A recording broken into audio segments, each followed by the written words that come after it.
Hola, ¿qué tal? Estáis en la hora de Ana Falero, en la 102.5 de FM, en la radio de la Universidad Politécnica de Valencia. Vamos a hacer un programa hoy dedicado, prácticamente va a ser monotema, a la relajación. Y la relajación, tal y como lo estamos aquí ahora planteando, además de que, por supuesto, puede ser estar en la playa tomando el sol al lado con una caipiriña, podemos hacer la relajación, según nuestros invitados, en otras situaciones. Voy a dar paso a presentar a las personas que tenemos hoy aquí en la tertulia, los invitados. Tengo a mi derecha a Rafa Ferrer, que es médico especializado en atención primaria. Luego hablaremos de por qué está aquí, por su trabajo.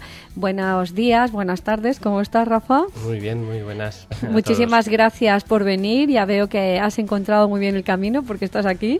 Sí, hemos encontrado fácilmente. Sí. Estupendo. Tengo enfrente de mí a Gloria León, que es empresaria. También es una persona que está muy preocupada por todos estos temas de la relajación y ha venido pues para contarnos sus experiencias personales. ¿Qué tal, Gloria? Muy bien, encantada de estar aquí contigo. Estupendo.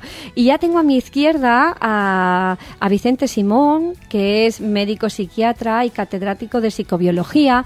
Le hemos invitado porque ha escrito un libro, yo creo que muy interesante, que es casi impronunciable, que se llama Mindfulness, ¿no? Y que nos va a explicar el porqué de este título primero y más adelante, durante el programa, vamos a hablar del libro y cómo se puede desarrollar la meditación en el mundo nuestro occidental. ¿Qué tal? Pues buenas tardes, Ana. Encantado de estar aquí. Muchísimas gracias por venir. Y de comentar cosas con vosotros. Claro que sí. Vamos a empezar contigo, Vicente, si te parece oportuno. Dinos por qué este título en inglés. Bueno, el título de Mindfulness viene de que es difícil traducir la palabra inglesa.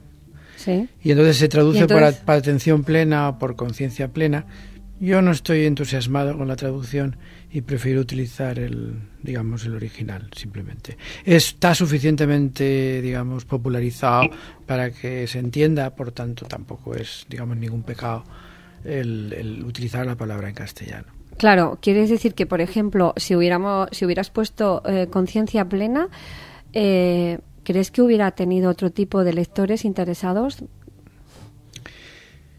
Bueno, bien, conciencia plena quizás es... O se va a confundir con... disculpa por la interrupción. Sí. ¿Se podría confundir con cualquier otro libro de autoayuda, estos bestsellers? ¿Quizás por eso no lo has hecho? ¿O no? Bueno, conciencia plena o atención plena ya empieza a ser, una marca. Es decir, empieza la gente a saber lo que es. Yo lo he hecho más por razones personales, simplemente porque a mí me gusta más utilizar la palabra mindfulness que utilizar la conciencia plena. Pero vale, no por razones de venta ni nada de eso. Bueno, estupendo. Bueno, hay que decir que el libro no se llama mindfulness, se llama Aprender a practicar mindfulness. Sí, muy bien. Mindfulness es la palabra un poco así como más señuelo, pero se llama Aprender a practicar mindfulness. Estupendo. O sea, aprender a practicar la conciencia plena o la atención plena. Exactamente. Estupendo. Rafa Ferrer es médico, como hemos dicho en este momento, hace un ratito, de atención primaria, pero ha estado en unos cursos que me gustaría muchísimo que nos los explicaras tú y la experiencia que has obtenido de estos cursos tan maravillosos. Sí, bueno, pedí una excedencia en mi trabajo durante 3 años y me fui a estudiar lo que son cursos de filosofía y meditación budista. Digamos que son el aspecto más avanzado que se puede estudiar en Occidente. En Italia existe un centro de esos estudios avanzados en filosofía y meditación budista. Y bueno, pues acabo de pasar 3 años ahí estudiando. Y en estos 3 años, ¿por qué en Italia? Quiero decir, bueno, porque desde fuera podríamos pensar la filosofía y meditación budista en Italia no ha sido a Oriente hacerla. ¿Por qué? Bueno, en realidad Italia ofrecía muchas mejores condiciones para un occidental. Claro. Es es la segunda periodo, en el segundo programa que se pone en marcha en Italia.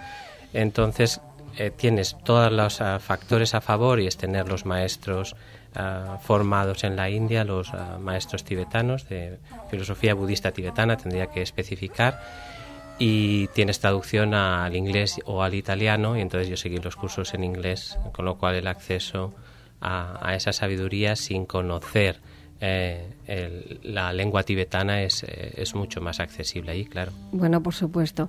Simón, ¿quieres hacer algún apunte?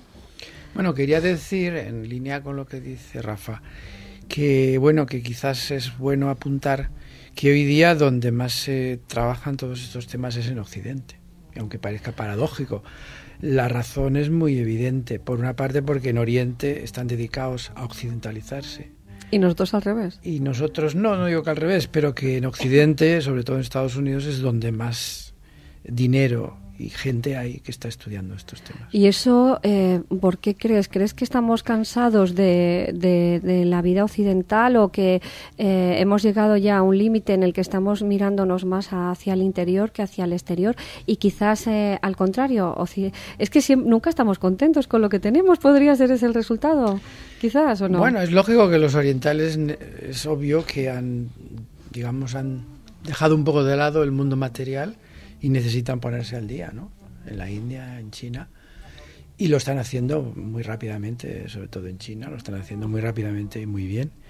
Y nosotros en Occidente, pues la tensión que existe, el estrés, hace que sea un momento especialmente, digamos, que sea necesario adoptar este tipo de técnicas orientales, sí.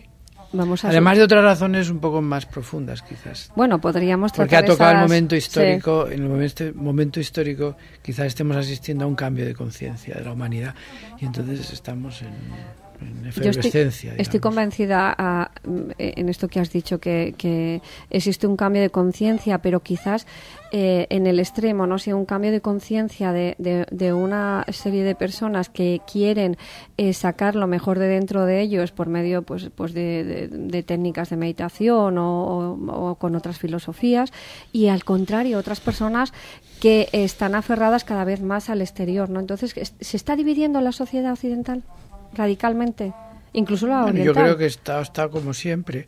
Lo que pasa es que sí que es verdad que se observan esas dos tendencias que tú has mencionado. Por una parte, una tendencia hacia la espiritualidad, y por otra parte, una tendencia hacia el materialismo más exacerbado. Sí. Las dos cosas coexisten, ¿no? Gloria, ¿quieres hacer algún comentario? Pues estaba escuchando lo interesante del asunto. Sí. Bueno, yo humildemente que no me dedico a esto especialmente, pero siempre he observado... ¿Has tenido interés? Que sí, he tenido interés además pertenezco a esa generación que ya meditaba con los San Rampa y se leía todas las historias. Entonces, pues ya se pasó una generación así, se volvió a lo contrario absolutamente al yuppie, corriendo por todos los sitios con una cartera en la mano y con un coche y con la bolsa leyéndose el periódico al mismo tiempo que se tomaba el café. Y entonces yo creo que todas las corrientes son contrapuestas en el siglo siguiente o en los años siguientes o casi en la década siguiente. Sí. ¿Por qué? Pues a lo mejor yo siempre que soy un poquito así pragmática en estos temas, pienso que todo lo lleva un poco la economía. Cuando la economía está dura, está penosa, está grave, pues nos volvemos más hacia la conciencia. ¿Por qué? Pues porque no tenemos otra cosa. Un consuelo. Primero es un consuelo. Sí. Segundo es un agarre. Tercero, empieza la gente a sacar dinero por algún sitio que dice, hombre, esto es otro negocio distinto. Y luego, siguientemente, pues ya nos da ánimo, cuando empieza otra vez todo a moverse, a ser los primeros de la puerta, a salir corriendo y a podernos poner en situación de salida. Primeros de salida. Oye, como, pero eso es un poco deprimente, esa pero bueno. Esa es mi teoría. Sí, no, yo que cada uno puede tener la suya. Claro, bueno, como yo tengo una visión romántica de la vida, por supuesto que no es real, claro. Sí.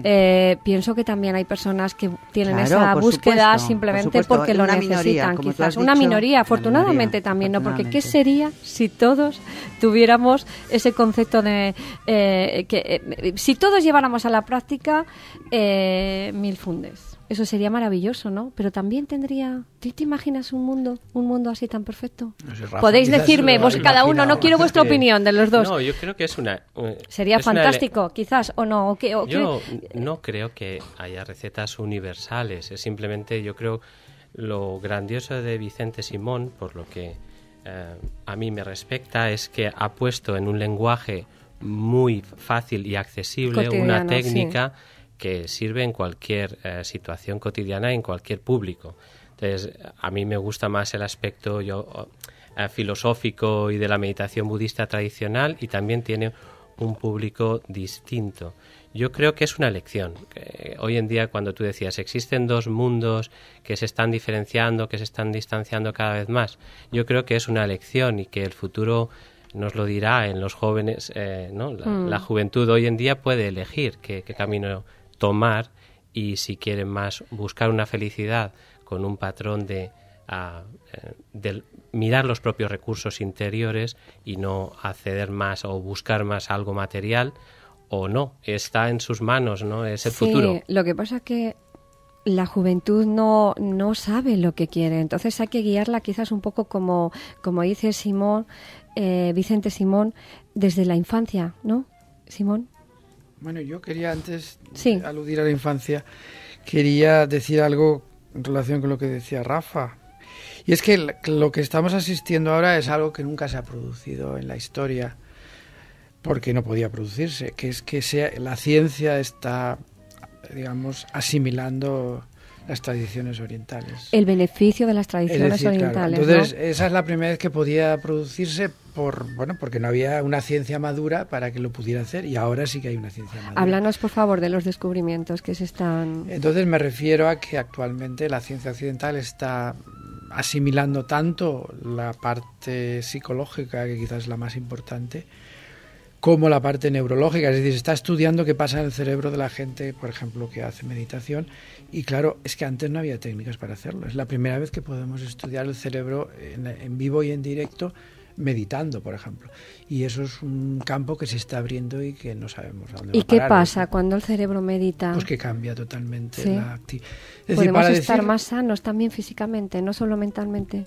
Por supuesto, porque resulta que todo lo que pasa con la meditación influye en todo, en los centros más propiamente humanos del cerebro, en la corteza prefrontal, y como eso tiene una función reguladora, pues aunque parezca un poco la aspirina, lo que pasa es que esa función reguladora se extiende a todo el organismo, es decir, que por tanto tiene unos efectos increíbles, pero por otra parte lógicos, porque estamos tocando los centros de regulación y por tanto afectas a todo. Claro, igual que el estrés también afecta a todo, sería el efecto contrario. Si estamos tensos... por definición esto es antiestrés. Claro. Bueno, pero ¿cómo yo, por ejemplo, cómo llegar a este nivel de conciencia para poder de verdad meditar y que sea bueno para mí y asequible? Un consejo, por favor, para las personas que nos están escuchando. Bueno, el consejo es comprar tu libro primero, que es una guía práctica. El consejo es ponerse a practicar, y de eso Rafa puede decir. Por favor, Rafa. Ponerse a la práctica, es decir... Pero la práctica, me vais a contar cómo se hace esa práctica, por favor. Damos aquí un breve apunte para las personas que nos están escuchando. Realmente es primero convencerse de que esto puede ser una solución para cada uno, y una vez se hace esa elección. Realmente las tradiciones religiosas han ofrecido este tipo de contemplación, podríamos decir, en la tradición cristiana, en la tradición hinduista, en la tradición budista, que yo me he formado más. Eso está ahí. ¿Qué sucede? Que la técnica en sí de la meditación es algo que uno puede utilizarla en su vida diaria sin tener que recurrir a una tradición religiosa, y lo que yo creo que es vital en la meditación es llevar el estado de la mente a un estado en el cual los pensamientos no, digamos, irrumpan sin control en nuestra situación. Es como distanciarse de alguna manera en ese flujo de pensamientos durante un instante para ser capaz de observar con mayor claridad y tranquilidad qué pensamientos de los que tenemos, qué emociones de las que tenemos son realmente constructivas y nos pueden traer felicidad, sí, y cuáles nos están dañando cuando las utilizamos. Bueno, eso lo vemos desde fuera, sabemos qué es lo que nos hace daño y qué es lo que nos puede beneficiar, pero claro, ya ponerse en práctica, a solucionarlo. Realmente el libro que ha escrito Vicente Simón, bueno, yo lo he interpretado desde mi perspectiva, por supuesto. Quizás es en nuestra vida cotidiana, los occidentales, vamos rápido, en fin, nuestra vida cotidiana de un occidental puede perfectamente hacer meditación porque no le está, digamos, condicionando tienes que estar aquí o ser de esta filosofía o ser de esta religión, sino tú mismo, contigo mismo, dentro de ti mismo, sacar ese poder de abstracción. ¿Es eso, Simón? ¿O lo he interpretado mal? Por favor, corrígeme. Has interpretado bien. Sí. Hay que hacerlo. Es decir, hay que hacerlo. Dinos, por favor, el primer pasito. Venga, para animarnos a hacerlo. Bueno, el primer pasito es reservar 10 o 15 minutos al día para sentarse. ¿En qué momento es el más adecuado? En cualquier momento, mientras uno, pues después de comer no es el mejor. Después de comer no, porque se está haciendo la digestión, bueno, quizás, y el generalmente organismo tenemos un poco de somnolencia, tampoco cuando tenemos mucho sueño. Es decir, en cualquier momento del día. La mayor parte de la gente le conviene empezar por la mañana porque está más fresco, pero hay gente que lo hace por la tarde. Es decir, eso se puede hacer meditación en cualquier punto. Tiene que ser un acto absolutamente privado, ¿o no? Sí, pero cuando se hace en grupo es más potente.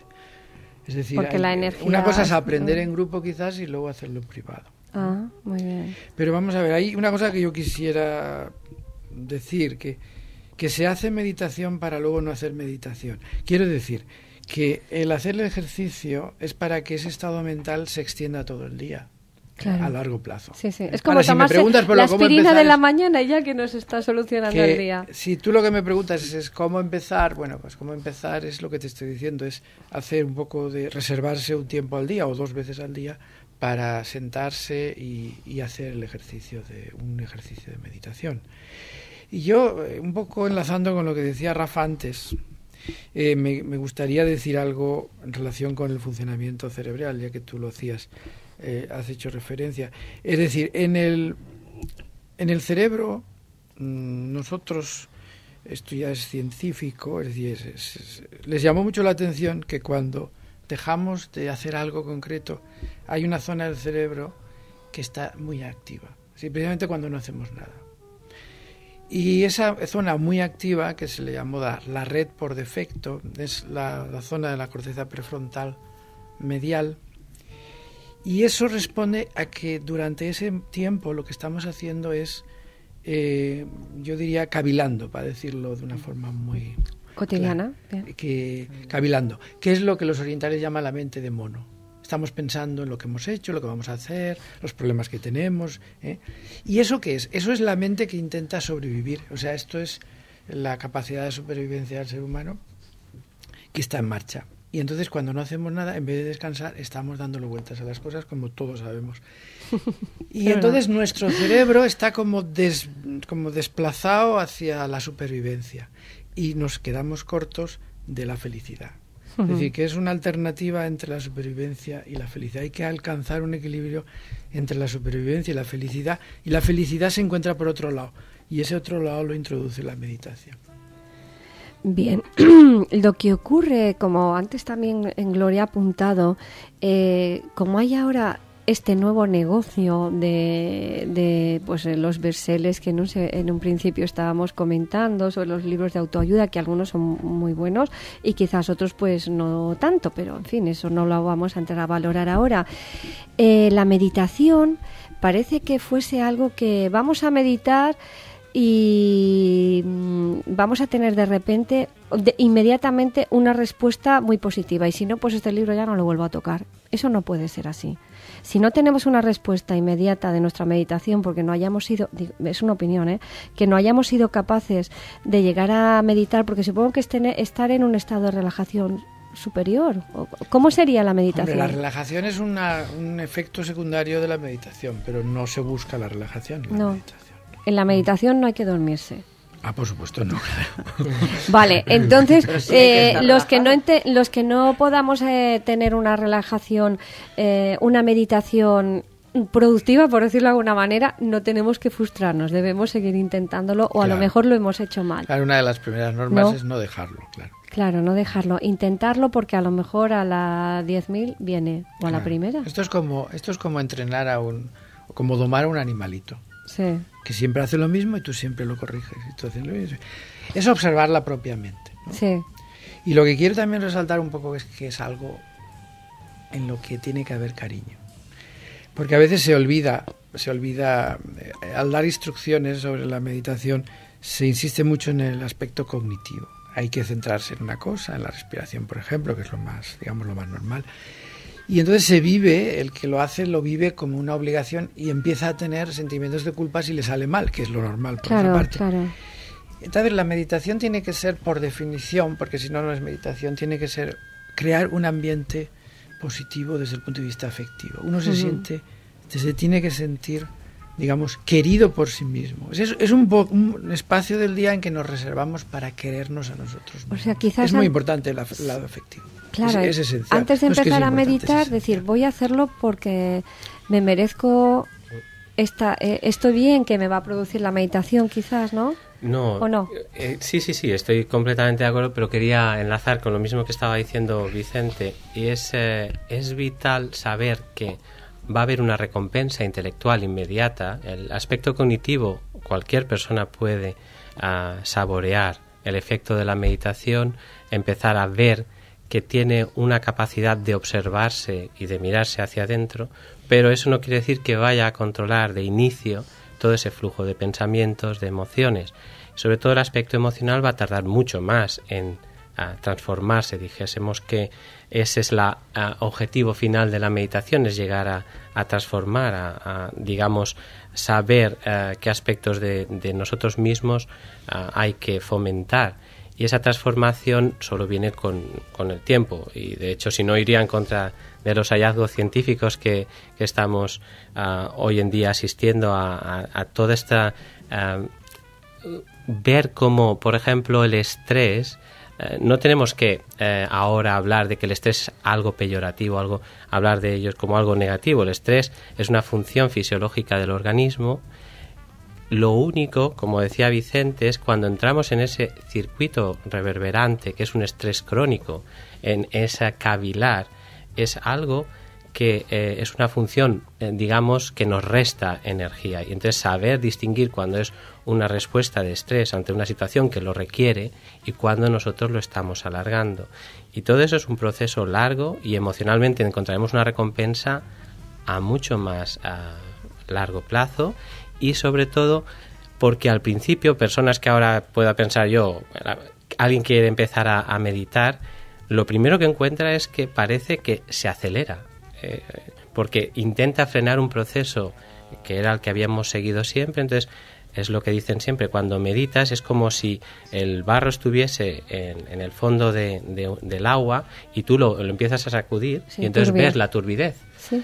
Entonces, esa es la primera, ¿no? Supongo que en el libro se menciona, porque todavía no he tenido la oportunidad de leerlo, acaba de salir, y es realmente vital a un principiante decirle que lo primero que va a notar es un poco una convulsión, ¿no? Y eso es un buen signo, ¿no es así? Sí. Pero la convulsión es emocional o a nivel físico también. Bueno, cada uno lo que pasa es que saca lo que tiene, ¿no? Es decir, aquí lo que se trata es de observar cómo funciona la propia mente. Y cada uno observa lo que hay. En algunos casos puede haber calma, en otros casos puede haber tormenta. Pero uno observa lo que hay. Generalmente hay más frecuente que haya tormenta que haya calma, ¿no? Pero se observa lo que hay, no se observa otra cosa. Se trata de observarla propiamente. Es que es difícil de transmitir todo en un ratito, claro. Ya, mira, yo he estado escuchándote en otras intervenciones que has tenido y hablabas de, no sé si te entendí bien, que no estamos preparados o no disfrutamos de nuestra felicidad o nosotros mismos no nos damos esa oportunidad de ser felices plenamente o siquiera estar en las puertas, ¿no? Estamos siempre más predispuestos a agredirnos que a ser felices. ¿Eso es así? Bueno, vamos a ver, ahí has dicho varias cosas. Estamos dispuestos a agredirnos. Inconscientemente, claro. Bueno, inconscientemente y también conscientemente, ¿sí? Pero lo que seguramente tú haces referencia es al hecho de la autocrítica. Es decir, vivimos en una sociedad en la que nos estamos pidiendo mucho y entonces somos muy autocríticos. Y esa autocrítica es una ofensa que nos hacemos a nosotros mismos y es un maltrato a nosotros mismos. Tenemos que aceptarnos como somos. Claro. Pero bueno, eso también es conformismo, entonces... No. Cuenta. No, porque no, el asunto no podemos está caer en eso, en la radicalidad, ¿no? El asunto está todo en que el paso a ese otro estado de conciencia implica vivir el presente.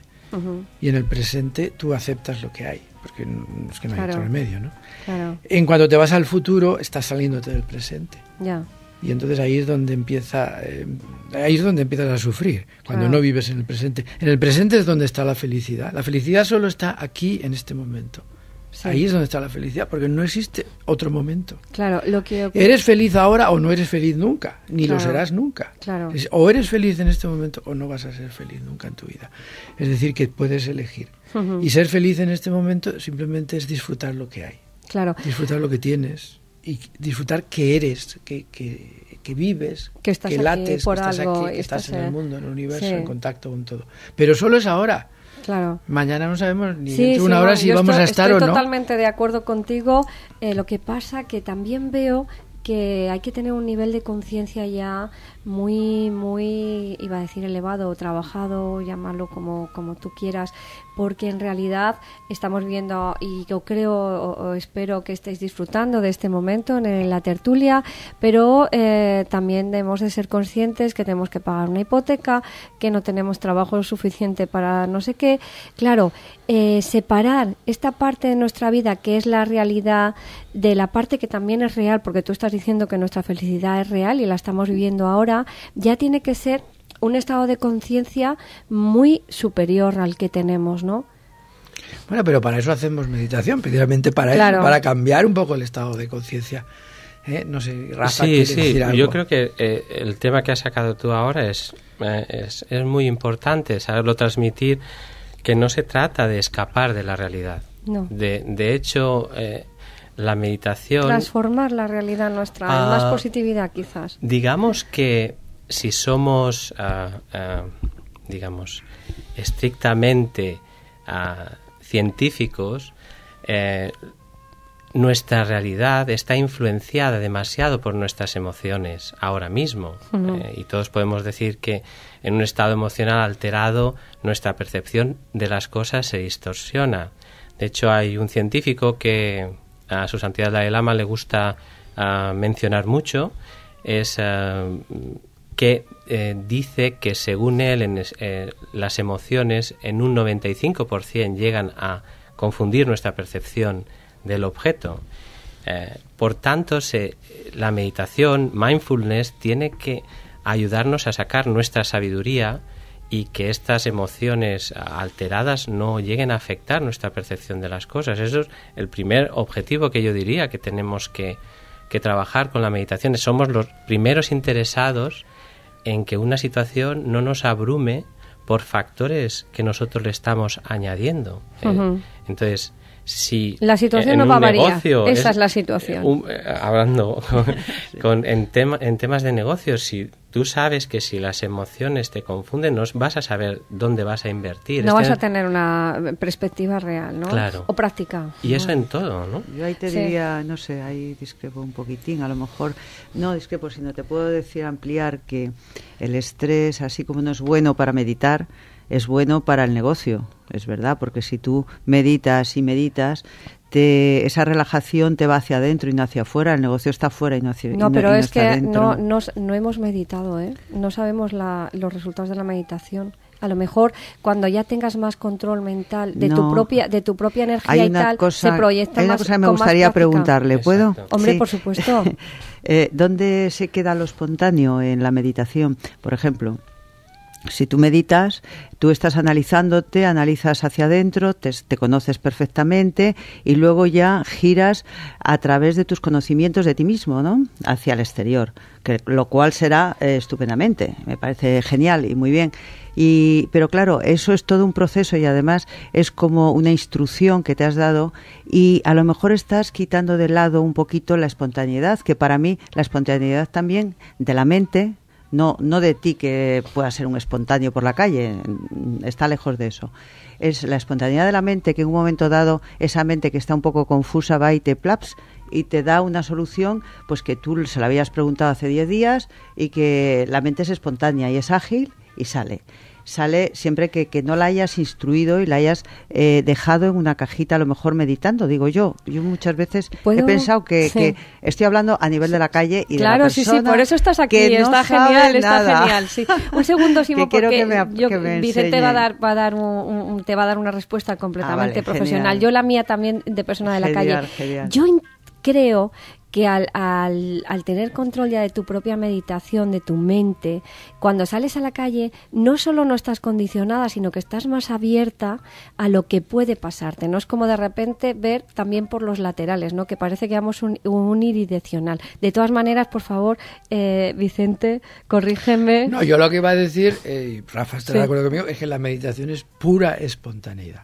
Claro. Es decir, es llegar a la espontaneidad. Ahora, que el método... A la libertad, sin que esté, digamos... Ahora, que para llegar a eso, generalmente hace falta pasar por lo otro, sí. Claro. Pero el final es ser absolutamente espontáneo y no pensar, actuar con espontaneidad.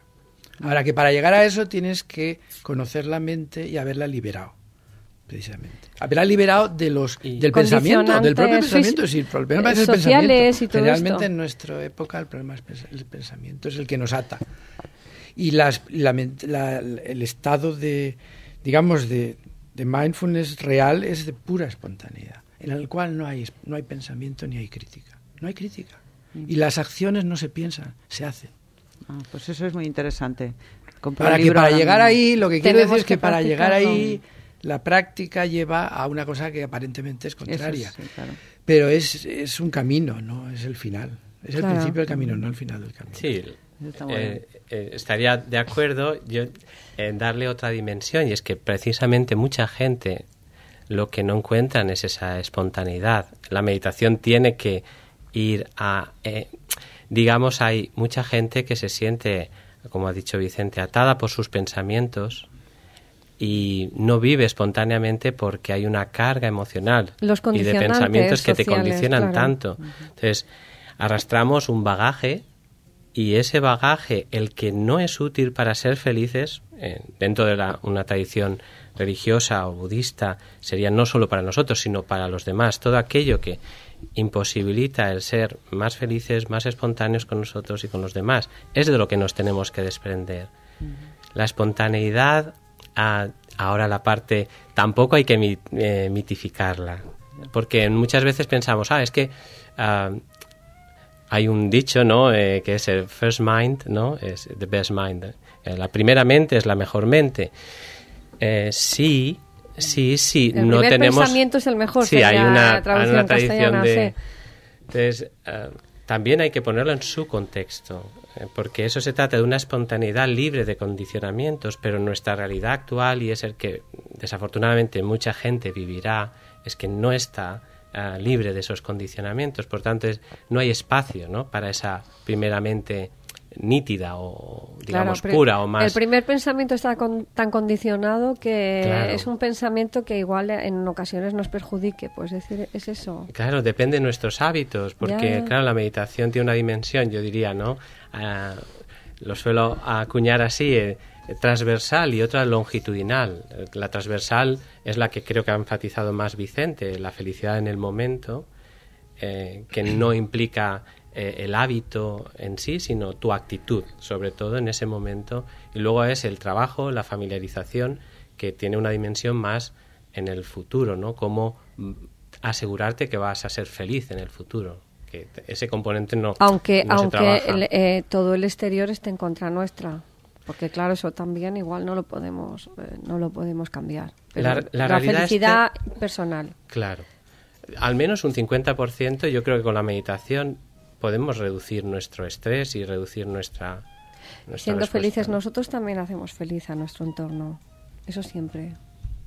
Eso Sin sería duda, el sin sumo, duda. el sumo de la No, pero es felicidad verdad, una humana. persona Sin que duda está es lo siempre único que podemos amargada, hacer. ¿qué proyecta? No, claro. Es lo único que podemos hacer. Eso es el Dalai Lama, tú sabes mejor. Dice, si quieres ser feliz, practica la compasión.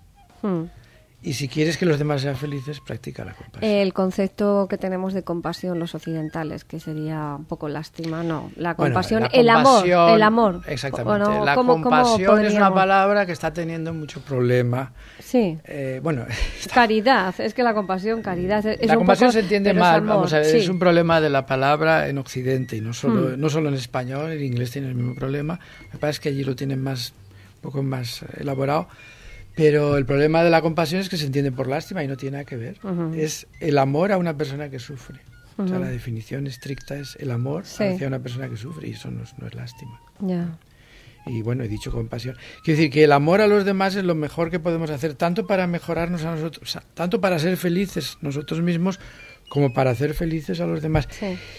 Y hay una cosa muy interesante y es que la actitud positiva hacia los demás a la larga hace que los demás tengan una actitud positiva hacia nosotros mismos. Claro, no tienen argumentos para enfadarse con nosotros. Por razones que hoy día comprendemos desde el punto de vista científico, y es por las neuronas en espejo.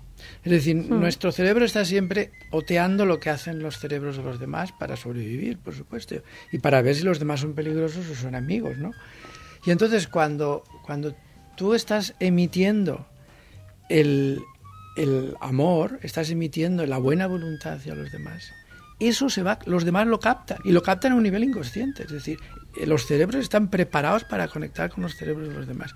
Y tú estás emitiendo una señal que dice, yo no soy peligroso, yo voy a ayudarte. Yo no soy peligroso. Y eso al final va calando en todos los demás. En la religión cristiana sería sembrar para recoger. Sí, eso evidentemente está en todas las tradiciones religiosas, la cristiana, la budista. Los elementos fundamentales es lo que se ha llamado siempre la sabiduría perenne. Están en todas las grandes tradiciones religiosas. Una pregunta para los tres. ¿Las religiones son necesarias? ¿Por qué? Las religiones depende de cómo lo defines. Sí. La religión, hay una metáfora que dice que la espiritualidad es el líquido y la religión es el contenedor, es el vaso que lo contiene. Y entonces el problema con la religión es las normas. Es que el contenedor se suele apropiar del contenido.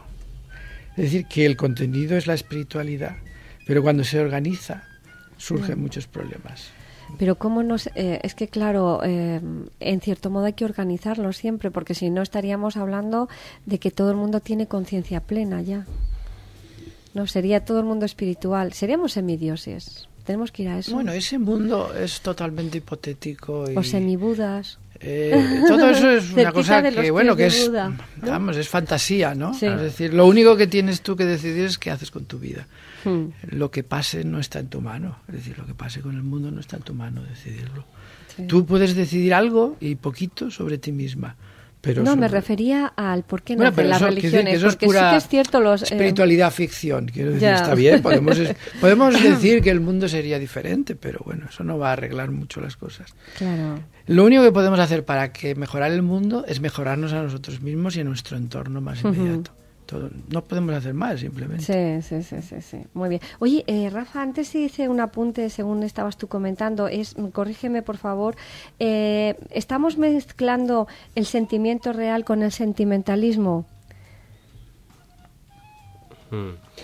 Bueno, antes cuando hablábamos de las emociones espontáneas, ¿no? Del primer pensamiento. Digamos que hay un libro que se publicó, creo que era Daniel Goleman, un psicólogo bastante famoso, y que iniciaron una serie de conversaciones, intercambios con el Dalai Lama, un grupo que se llama Mind and Life, y publicó un título que en castellano es Emociones Destructivas. Y sí que hay que, en la meditación, lo que se trata es de detectar esas emociones que yo he denominado alteradas o destructivas, y es que se denominan así porque son odio, resentimiento, apego obsesivo, se suelen denominar así, ¿no? Algo que nos puede producir a nosotros estrés, ansiedad y que a los demás o puede provocar que actuemos de una manera perjudicial o dañina hacia los demás. Entonces, esas emociones son las que hay que ver si están asentadas en una percepción de la realidad correcta o no. Normalmente no. De base, en el budismo se diría que no. Pero claro, es algo que fuera de un contexto religioso cada uno tiene que investigar por sí mismo. Relacionándolo con la pregunta de si las religiones son necesarias o no, yo creo que es, está en la inclinación de cada persona. Hay personas más inclinadas a la religión, hay otras a una espiritualidad no religiosa. Claro. Entonces yo creo que la religión quizás es una idea mía. Como es algo que está ahí, la religión, ¿no? Llegamos a un templo de la tendencia o de la religión que sea y es algo físico, la gente está escuchando la palabra física, ¿no? Entonces, como que el ser humano que no está muy evolucionado todavía su mente pura, ¿no?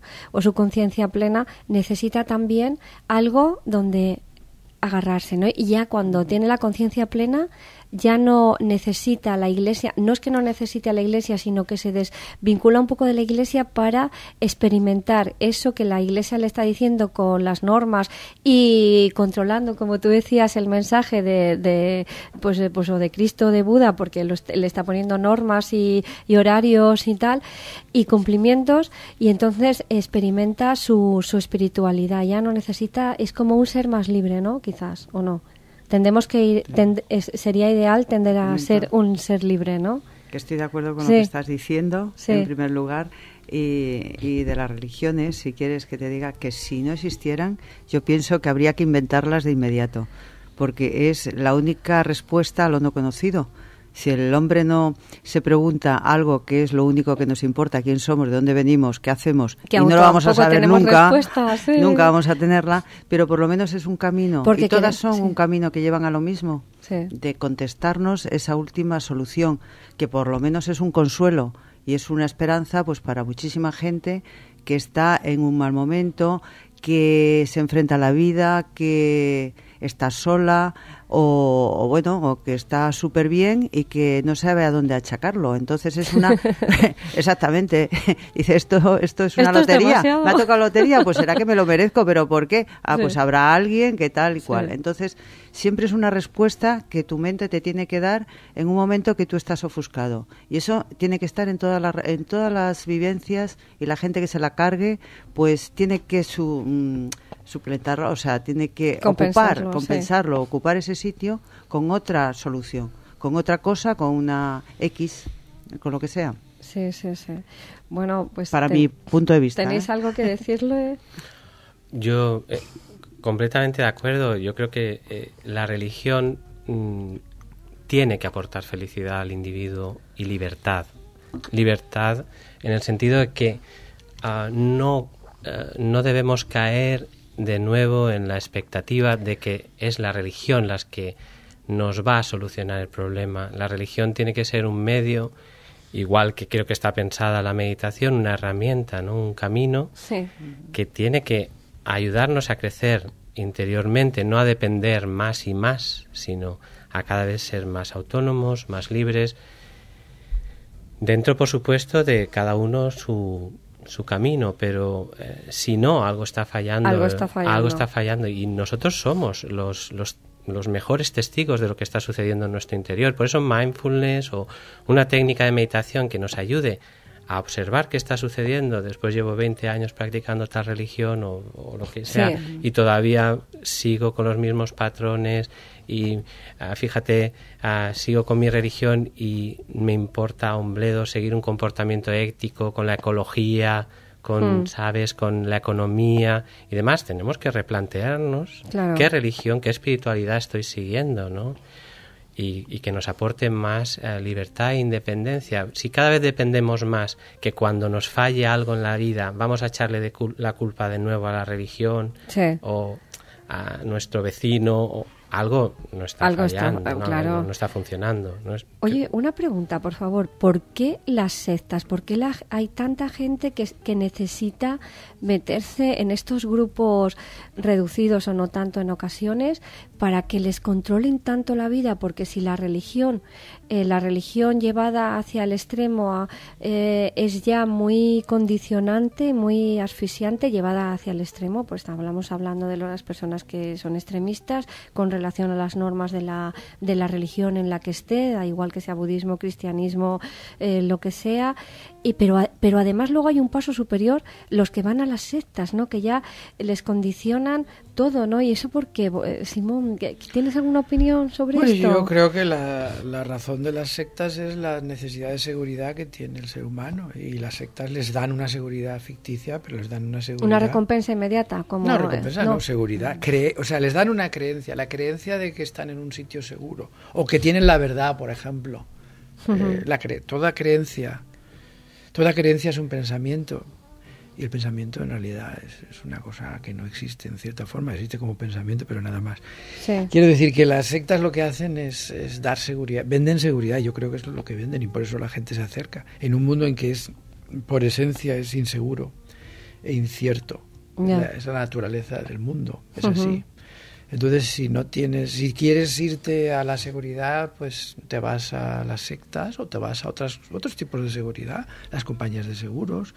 En fin, hay otra gente que vende seguridad, no solo las sectas. Las sectas vienen de una seguridad especial, pero sí, no, sabes que yo una venta de seguridad. Ya, me refería a esto, a la necesidad que tiene algunas personas, estos seres en que les controlen toda su vida y incluso su economía, incluso su economía.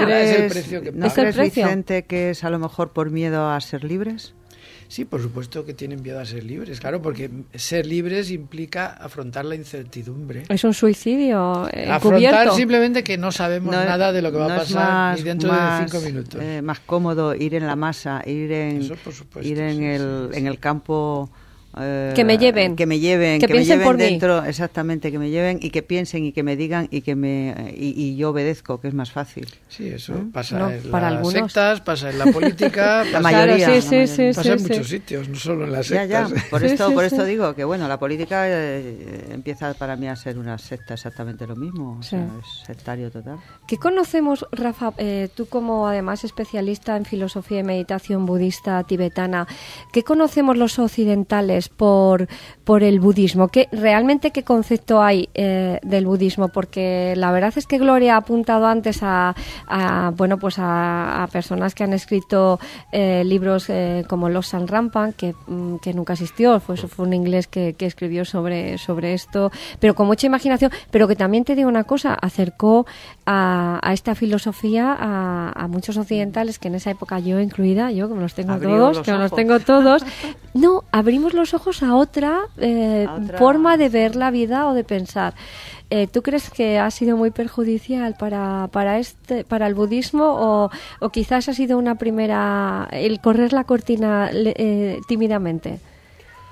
No. Bueno, por supuesto no vamos a hablar de los Hare Krishna, claro que eso ya sabemos que ha sido patético. No, vamos a ver, el budismo que yo conozco, sobre todo, para ser honesto, es el budismo tibetano, como bien has dicho. Entonces, yo supongo que cualquier persona que quiera saber sobre budismo, según la rama que yo conozco, que es del budismo tibetano, cualquier libro hoy en día del Dalai Lama puede explicar muy bien qué es el budismo tal como se entiende en su globalidad. Claro. Y ha habido cosas que en Occidente nos pueden haber predispuesto a errores de conceptos, sobre todo por las traducciones primeras que hubo del budismo que llegó a Alemania a finales del siglo XIX, principios del XX, que consideraban que había un aspecto del budismo que se llamaba la aniquilación, o nirvana, se asimilaba a aniquilación, y que eso ya está desapareciendo en nuestra cultura, afortunadamente, porque era un concepto erróneo, porque el potencial budista es de desarrollarse al máximo. De hecho, se habla pues eso del concepto de Buda, ¿no? Sangye es completamente evolucionado, desarrollado y sin absolutamente ninguna impureza o emoción negativa, ¿no? Eso sería un poco el concepto de Buda. Y que todos tenemos ese potencial. Eso, en resumen, sería lo que es el budismo ahora. Puede haber tenido información incorrecta de principios de siglo, pero, y luego Lobsang Rampa le dio un subidón, bueno, de magia y de...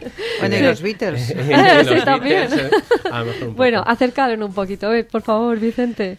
Bueno, yo sobre el budismo quiero decir que para la mayor parte de mentes occidentales, que digamos vírgenes en este aspecto, está lejano. Es muy difícil de comprender. Claro, perdona, un apunte breve.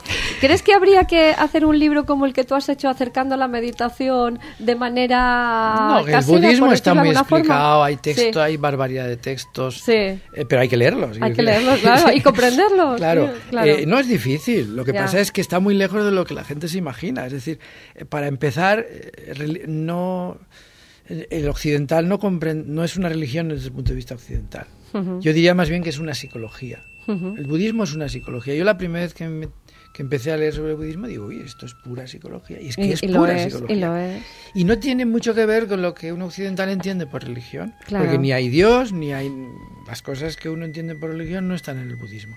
Sí. Es decir, hoy día hay multitud de textos fáciles y muy bien escritos. Quiero decir que el asunto es que hay que leerlos. Claro. Hay un texto de Thich Nhat Hanh, no me acuerdo cómo se llama, que es muy bueno. Es un resumen de todo el budismo, digamos, de la corriente de mainstream del budismo, que también el Dalai Lama, por supuesto, y escritores como de Prabhupada, que también es médico, que ha hecho las 7 leyes espirituales del éxito, y todo esto, han sido bestsellers, pero bueno, yo pregunto, ¿no? Porque las personas que nos están escuchando igual podríamos decirle, pues mira, esto es un libro muy fácil para ir introduciéndote en otras filosofías. Por ejemplo, el de Prabhupada, ¿qué te parece? ¿Qué opinión te merece? ¿Qué os merece? No, a mí me gusta mucho Deepak Chopra, sí. Pero no creo que sea el que vaya a explicar el budismo exactamente. No, estoy hablando, pues eso, de captar el interés. Sí, hay muchos. Está Krishnamurti, es que hay tantos. Es que es muy difícil. Hay tal cantidad de buenos libros que es muy difícil recomendar alguno así en específico. Tenemos tú estarás de acuerdo, aparte del Dalai Lama, pues Thich Nhat Hanh, monje vietnamita, que vive en Burdeos, también, está muy traducido, es muy fácil encontrar libros suyos y todo lo que dice es maravilloso. Es decir, es un libro, es un autor que yo recomendaría, pero además es muy fácil de encontrar. Por ejemplo, hay uno que estoy recordando que es El milagro de mindfulness, es un libro cortito. Es muy bueno, es muy buen libro. Oye, ¿podemos hacer una comparación? O bueno, ¿qué tendría en común Jesucristo con Buda, con Mahoma, con otros mensajeros de la cultura o de la religión zen que yo no conozco? ¿Podrían tener algún punto en común, además del amor, la inteligencia divina y quizás, o no?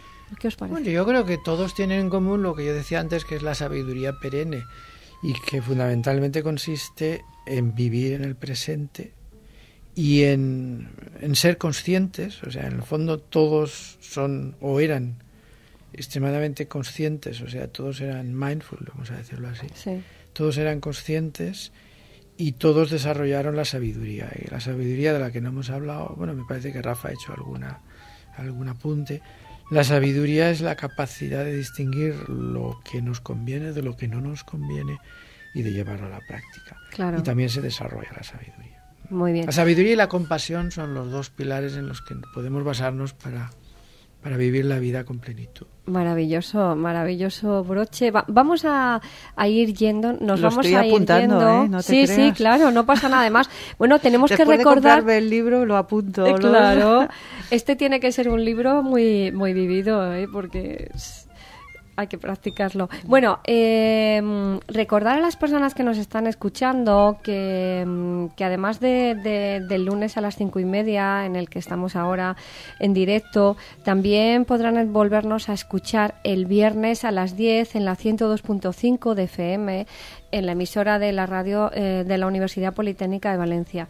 También decirles que a partir de mañana, martes, estaremos en en la red, en la página web de la Universidad Politécnica.